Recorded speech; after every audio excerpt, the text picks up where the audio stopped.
half ago, I was taking 417 with Bump, and we were given a very open-ended assignment to use our media skills to write about a relevant story in our lives.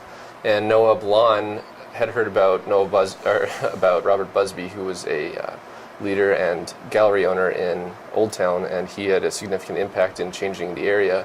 Knew a lot of people, developed a community a lot, and helped bring in businesses. But unfortunately, he was murdered, and that kind of brought the sensational side of everything to light. But Noah wanted to go in and kind of find out about what was the precursor to all of that.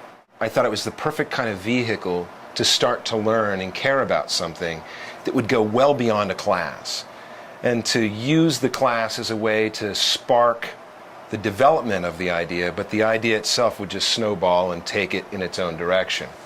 And it would get these folks out of the classroom and out into the field, doing the very thing that I was hoping that this resource would do. This isn't a sound stage. This isn't a studio. It's meant to make movies out in the world, and so I saw this as a great place to go do that.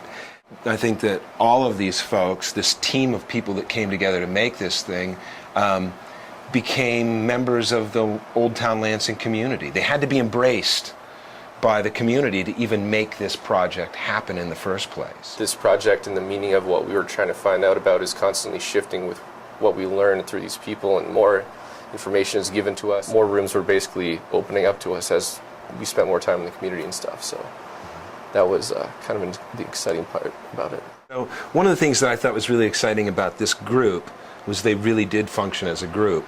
They took on a huge project, and so one of the ways that they were able to actually go into that was actually working together so they could piece things out.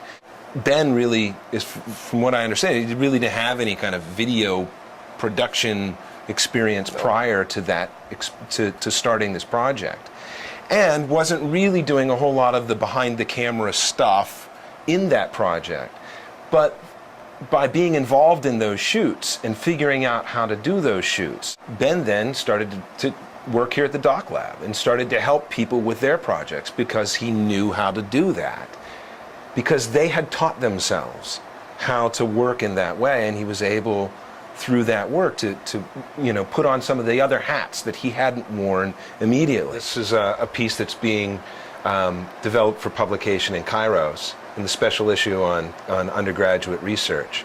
So we're going to be featuring this project as it's situated within the course that actually asked for it. The special issue looks for a relationship between undergraduate research, which usually grows from coursework in some way. It's from an assignment, to see how that goes. So we're collaborating, Noah and Ben and I are collaborating on this piece that we're writing for this, and so bits of the bits of video that they've edited so far will show up and be the multimedia part of it, but then there's also some essay work that goes along with it, and some multimedia essay work as well.